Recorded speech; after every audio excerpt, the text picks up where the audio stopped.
They been cramping my style all week. Craving chocolate treats, checking pants, checking seeds, sipping herbal tea, and fight for menstrual equity. Jeez, man, I kick cramps ass. Kick cramps ass. Kick cramps ass. Kick cramps ass. Kick cramps ass. Kick cramps ass. Kick cramps ass. You're now tuned in to the Kick Cramps Ass podcast with your host, Brittany Walker, advocating for menstrual equity, period poverty, and womb wellness. New episodes on Menstruation Mondays. Hello, welcome everybody. Welcome to the Kick Cramps Ass podcast, where I am your host, Brittany Walker, and welcome to today's episode. It is Monday, April 29th, 2024, and the episode is A Period-Friendly World, the goal for Menstrual Hygiene Day. So we're going to be talking about Menstrual Hygiene Day 2024. We are so excited that we have our first interview of the season, and we're going to be introducing that guest in just a moment. Now, May is Menstruation Day, and like we mentioned, May 28th is Menstrual Hygiene Day. So we just want to bring more advocacy to menstrual equity and period poverty, not just in the United States, but globally. So I'm so excited about our guest for today because I am a partner. Kick Cramps Ass is a partner of the menstrualhygieneday.org. So before we get started, you know, we like to kick off each episode with the I am power statement. I representing inspiration, A representing affirmation, and M representing manifestation. And the I am power statement for today is I am recognizing the importance of menstrual hygiene and will make applicable changes to honor my body. Ashe. So there it is. And then we also do a quote of the day. So the quote for today is, "It is health that is real wealth and not pieces of gold and silver." And that is by Mahatma Gandhi. All right, guys. Now, we always like to tell you what we're sipping on for the day in our cup, and it's always Cramp Elixir as well. So we're going to take a quick break so you could check out that commercial, and we'll be right back with our guest. Have you tried our bestseller, the Cramp Elixir? It's our herbal tea blend designed to reduce and eliminate menstrual cramps, PMS symptoms, and other uterine health issues that are hindering your day-to-day progress. Our elixir may decrease inflammation, reduce stress and anxiety, regulate blood flow, balance your mood, and it can kick cramps ass. It includes a variety of herbs including hibiscus, red raspberry leaf, calendula, motherwort, ashwagandha, plus more. Head over to kickcrampsass.org and grab yours today. Now, back to the show. Now, welcome back, everybody. Let's go ahead and get into today's episode. So I definitely want to introduce our guest. It is Ina Jurga, and she is the International Coordinator of Menstrual Hygiene Day for menstrualhygieneday.org, and overall thematic lead for menstrual health and hygiene at WASH United, or WASH. Now, she has 20 years of experience in the WASH sector, including more than 10 years working on menstrual health and hygiene. Now, in her role, she coordinates the global network of 900 plus Menstrual Hygiene Day partner organization, ranging from UN agencies and international NGOs to hundreds of local CSOs in low and middle income countries. Ina has lived and worked in South Asia, Sub-Saharan Africa, and Europe. Now, throughout her career, Ina is dedicated to strengthening partnerships for collective action and drive policy advocacy, and innovations to make a change in the lives of adolescents and women and girls. And she recently just started roller skating. So everybody, please welcome to our podcast, Ina Jurga. Welcome, Ina. Hi, Brittany. I'm really glad to be with you today, and hello, listeners from around the world. Thank you so much for being here and for definitely accommodating the time difference. Guys, of course, you know we're located in the United States. And Ina, can you let everybody know where you're currently located at? We're based in Berlin, in Germany. Awesome, awesome. So let's definitely get into it. So, what does Menstrual Hygiene Day? What does the organization do? Mhm. So, Menstrual Hygiene Day was initiated by Wash United, and we're a very small NGO based in Berlin. And what we do is advocacy and education around menstrual health and hygiene and the human rights to water. And we 10 years ago we got the idea to establish a menstrual hygiene day because back then we and a few other organizations were at the forefront to address the issue around menstrual health and hygiene in low and middle income countries. There was a lot of talk about menstrual health in America, but it was biological aspects, right? But back then, in the early 2010s, there was a growing awareness around the challenges that women and girls face in low and middle income countries around the toilet, around access to menstrual products, lack of awareness, and above all, the really, really strong taboos and restrictions they faced. So yeah, I can talk for hours I love around it. this, but I think we'll get into that a little bit more into more depth about what we do. But we keep it slow, and as you said, I'm really interested in not doing everything myself. It's really building platforms for everyone to engage and this creating this collective impact. And this way we can be small and have everyone, every voices, being it from organization, individuals, joining the Menstrual Hygiene Day movement. We love that. We love that. And the strategic partnership is so needed to really make way in what we're ultimately fighting for. So, may you please tell us more about Menstrual Hygiene Day for May 28th of each year? So, first of all, you might wonder why it's the 28th of May. And I think your listeners are very, very smart and they're interested in the subject. So, you can guess 28 is the average menstrual cycle, and 5 is the average day of the bleed. So, 28 5, 28 May. Love that. We checked. Yeah, it's really easy to remember, right? And there is no other day that is around that day. So, there's no conflict. So yeah, that was why we choose 28 May.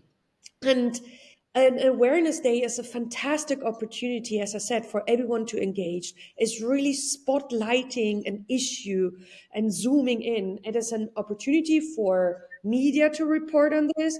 It is a hook for governments to come on stage, or where to push the governments to do more because it's the opportunity, as well as for everyone who is interested in the topic to speak out, to do activations, activities online or on the ground.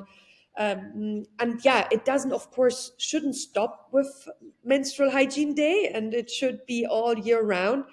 But what we really see is that the global attention, at least on social media and media, is really peaking on the day. And that was the idea, to have an opportunity for everyone to rally together. Absolutely. And we launched Kit Cramps as April 1st of 2023. We had the lovely opportunity to join your organization at the end of April. So last year was our first year participating. We had wound wellness workshops. We were doing giveaways of menstrual products. We launched our podcast during that time. So it was just an amazing opportunity. So we are forever going to be grateful for what you have brought to the world and how we're able to assist you in contributing with that.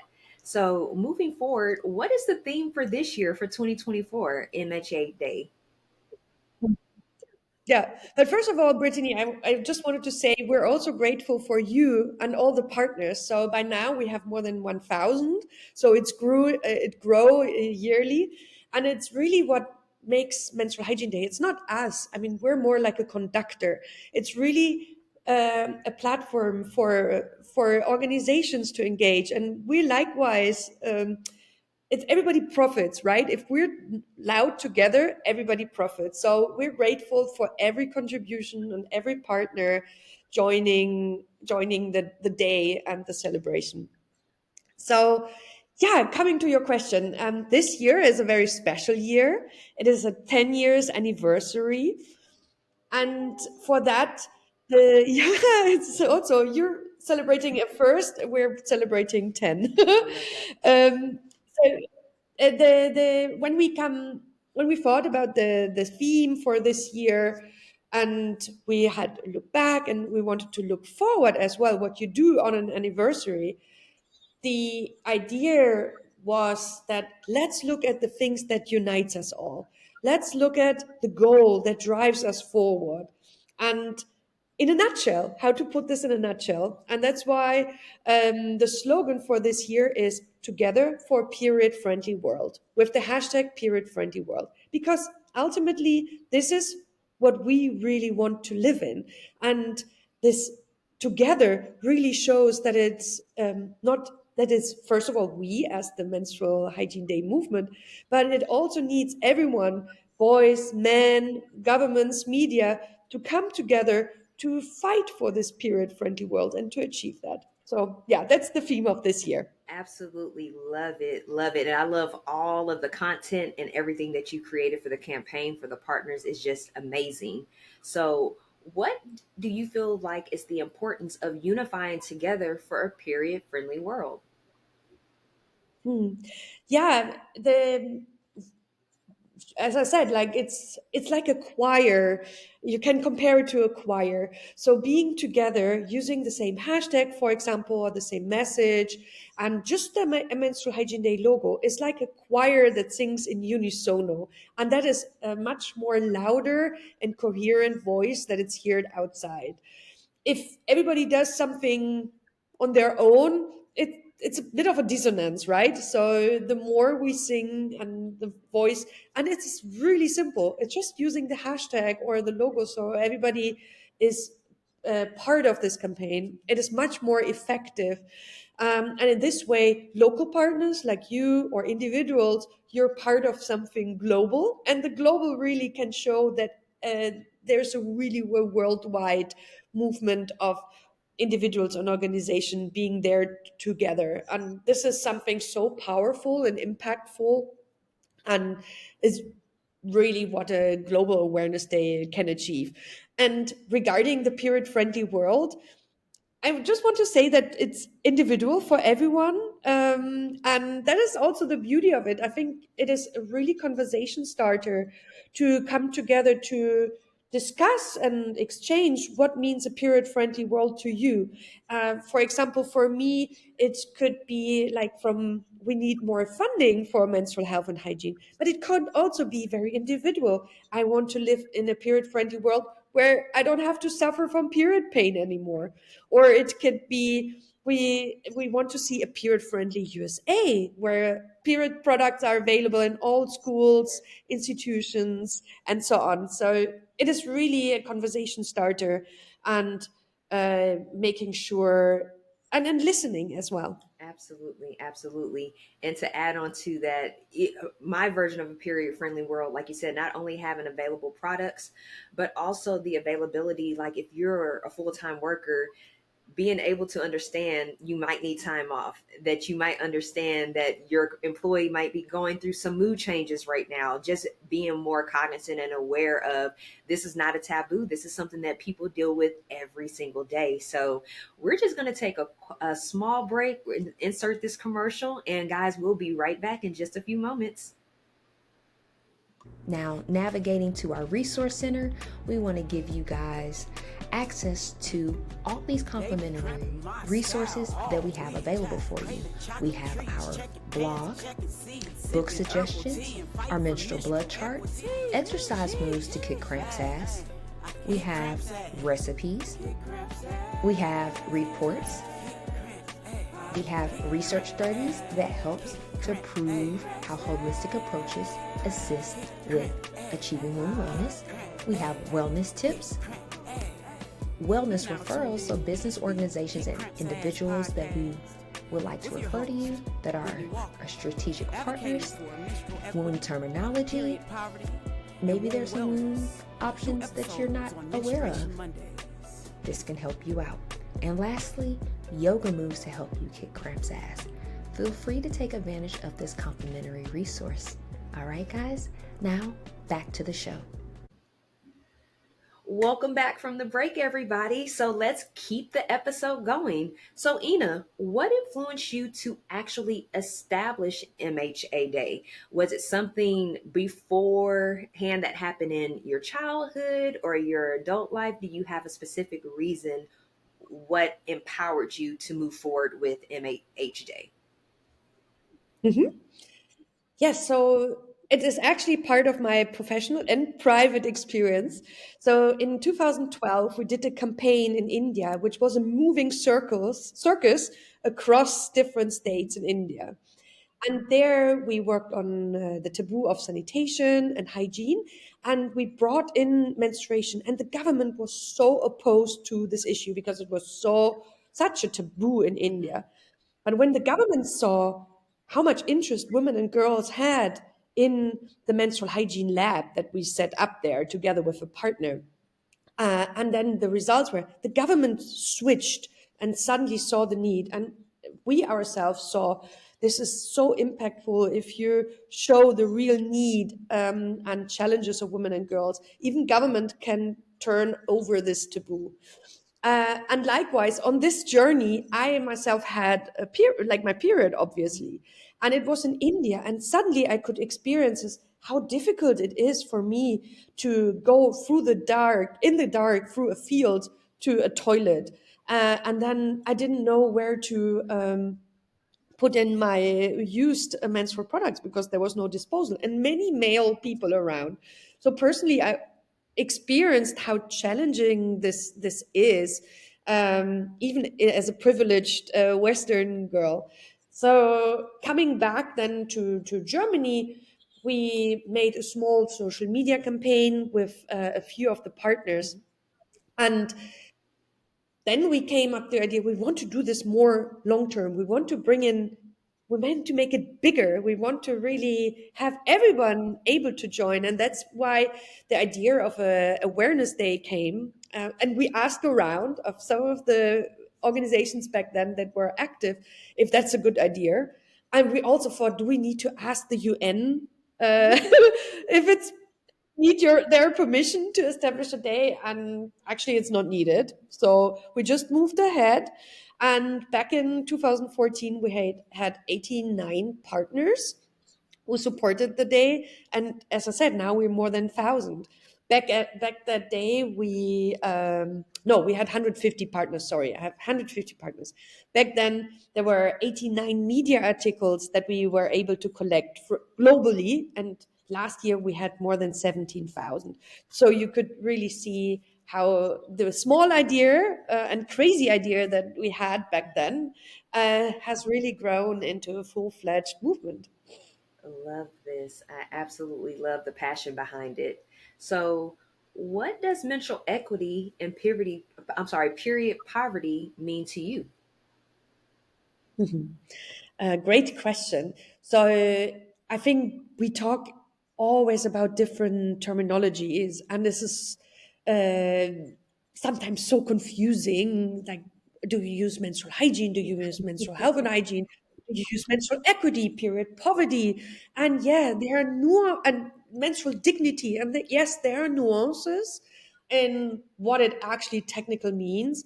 But for me, we all unite under one umbrella is that every person who menstruate, women, girls, and other persons who have with an uterus, have the ability to menstruate their periods and their menstrual cycle with dignity.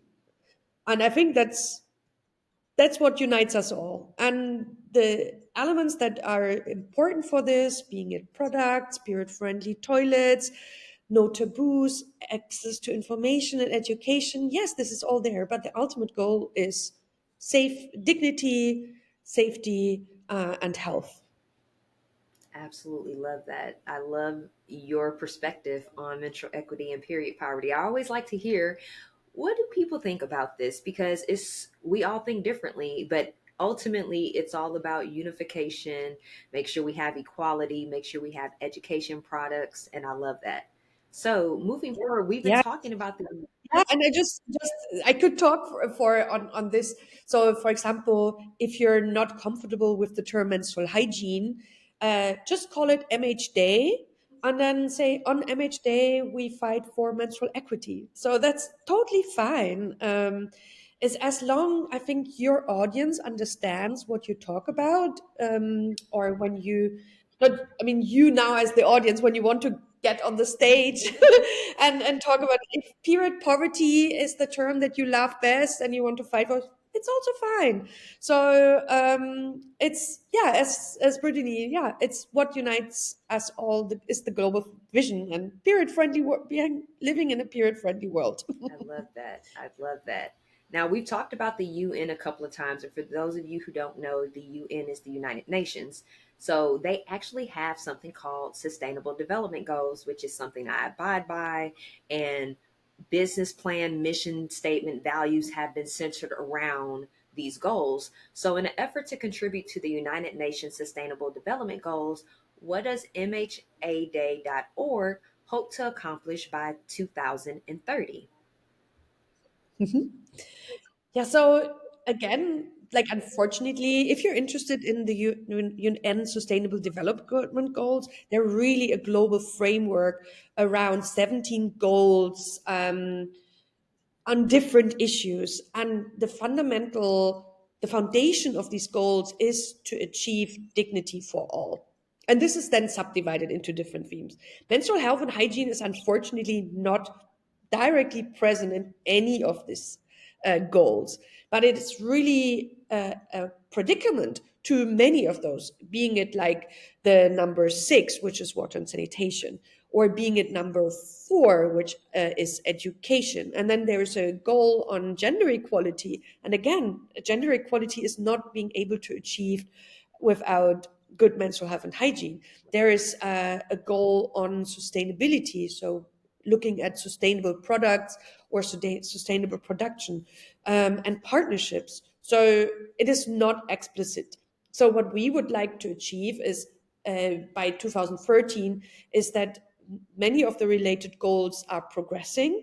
I don't think that they will necessarily be all achievable, but at least we from the menstrual health and hygiene community should push that these factors are attained, or like these goals are attained. And then post 2030, when the discussion about the next goals is, we really want to see a target and a goal for menstrual health and hygiene. Because without that, the governments and global states wouldn't put money and interest in it. So it's important to be visible as a specific indicator or target in whatever is happening after 2030. Absolutely. Absolutely. And I love that. I have had so many people come to me and say on my website, on your about page, you have these sustainable development goals. And what does that mean? And I have it broken down on my site, but it's just nice to have a colleague be able to express how they are also contributing to sustainable development goals. And it's funny because all the ones you mentioned, I have on my website: the good health and well being, Mhm. the quality education, gender equality, sustainable cities, communities, partnerships for the goals, no poverty, reduce inequalities. You mentioned earlier about the gender inequality. We have to remember not all menstruators are women and girls, so we want to be mindful of that as well. So absolutely love it. And to wrap up, you have brought so much great information and so much insight to individuals to for them to go discover what is Menstrual Hygiene Day and what your organization does. But are there any last remarks or comments that you would like to share before we close out for the day, or give additional information that can be helpful for others who would like to participate or be a part of your organization? Yeah, I hope you all add your voice on Menstrual Hygiene Day, 28 May, and that's why we do it early May, so you can get ready. Just go to our website, menstrualhygieneday.org, because even if you're individual, you can participate. Being the easiest is you go online and add your voice. We also have the menstruation bracelet, which is a symbol for menstruation, and the bracelet has 28 beads, 5 of them are red. You can create your own with pearls, but you can also add the digital one. You can also do donations to local organizations. You don't have to donate to us as the secretariat. Many of The local partners are looking for in-kind donations or product donations in America, and support them. I think that's, or set up a collection yourself, do an education session with your friends or with your colleagues at work. So just get active, be creative, celebrate Menstrual Hygiene Day, and just join us and have a good time. Absolutely. We love, love, love everything that you brought to this episode. So we just want to go ahead and talk about some news and events coming up, guys. Again, May 28th is Menstrual Hygiene Day. We'll be sure to include menstrual hygiene day.org's information in the description of this bio. We also are going to be having a host of events for Kick Cramps Ass. We'll be doing our workshops. We'll be doing giveaways. We'll have challenges going on. So be sure to subscribe to both organizations. I'll put the information again in the description of this episode for mhaday.org. That way you can subscribe and keep up with the news and events and resources that's going on. And the same thing for KCA. You'll be able to subscribe to us as well in the description of this episode, where you can keep up with the latest news, events, and resources. If there's anybody that would like to comment to this episode, we will take your comments. We're still accepting listeners' mail. We'll also put the email for us in the description of this episode, which is contact@kickcrampsass.org, where you want to send us something more personal that we'll be able to assist you with. But a recap, we did have today's episode, A Period-Friendly World, the goal for Menstrual Hygiene Day, as we had an honor to have our wonderful and beautiful guest, Ina Jurga from the Menstrual Hygiene Day organization. All right, guys, be sure to like this podcast, share it with somebody that you feel that can resonate with it. Don't forget to comment on it. And you can also subscribe to our YouTube channel, where we'll have access to this episode as well, along with additional menstrual hygiene and period poverty content. All right, guys, but if there's not anything else, we want to manifest a positive, productive, and peaceful menstrual journey ahead, the remainder of the day, remainder of the week, and we look forward to seeing you guys in May for Menstrual Hygiene Day. All right, guys, peace.